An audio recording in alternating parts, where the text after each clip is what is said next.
మిత్రులారా,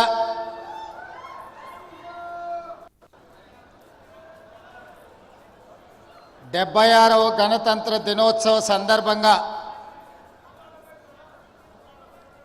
ఇందిరమ్మ రాజ్యం ప్రజా పరిపాలనలో మనం ప్రభుత్వాన్ని ఏర్పాటు చేసుకొని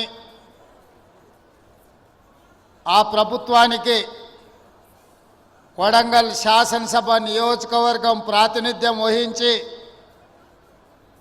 13 నెలలు పూర్తి చేసుకున్న సందర్భంలో ఆనాడు ఎన్నికల సందర్భంగా మనం ఇచ్చిన 6 గ్యారెంటీలలో భాగంగా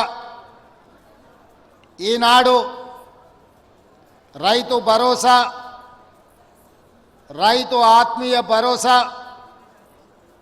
ఇందిరమ్మ ఇండ్లు, నూతన రేషన్ కార్డుల పంపిణీ కార్యక్రమాన్ని తెలంగాణ రాష్ట్రంలో ప్రవేశపెట్టాలని మన ప్రభుత్వం తీసుకున్న నిర్ణయంలో భాగంగా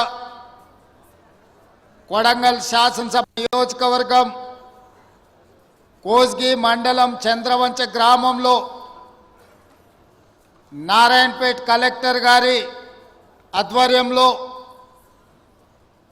లాంఛనంగా ఈ కార్యక్రమాన్ని ఏర్పాటు చేసి ఈ పథకాలను ప్రారంభించి ఈ కార్యక్రమంలో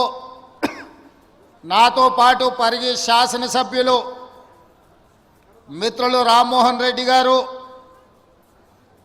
నారాయణపేట శాసనసభ్యులు సోదరిమణి డాక్టర్ పర్ణికా రెడ్డి గారు, అదేవిధంగా 5 సార్లు కొడంగల్ శాసనసభ నియోజకవర్గానికి ప్రాతినిధ్యం వహించి ఇక్కడ ప్రజలలో చెరగని ముద్ర వేసిన పోలీస్ హౌసింగ్ కార్పొరేషన్ చైర్మన్ పెద్దలు గురునాథ్ రెడ్డి గారు,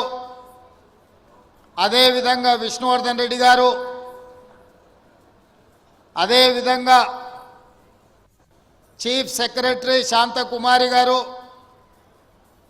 అదేవిధంగా హౌసింగ్ శాఖకు సంబంధించిన అధికారులు, వివిధ శాఖలకు సంబంధించిన ఉన్నతాధికారులు, కొడంగల్ శాసనసభ నియోజకవర్గ స్థాయి, అదేవిధంగా జిల్లా స్థాయి అధికారులు, అదేవిధంగా పార్టీ నాయకులు, వివిధ హోదాలలో ఉన్న నియోజకవర్గ ప్రజలందరూ, ముఖ్యంగా ఈనాడు చంద్రవంచ గ్రామ ప్రజలందరూ నిన్న సాయంత్రం 4-5 గంటలకి కార్యక్రమం ఉందని మీకు తెలియజేస్తే ఈరోజు మధ్యాహ్నం వరకే ఇంత పెద్ద ఎత్తున ఏర్పాట్లు చేసి ఈరోజు రాష్ట్రం మొత్తానికి చంద్రవంచ గ్రామం కొడంగల్ శాసనసభ నియోజకవర్గం నుంచి ఈ అద్భుతమైన 4 సంక్షేమ కార్యక్రమాలను ప్రారంభించినందుకు ఈ కార్యక్రమానికి విచ్చేసిన ప్రతి ఒక్కరికి మనస్ఫూర్తిగా ధన్యవాదాలు తెలియజేస్తున్న మిత్రులారా.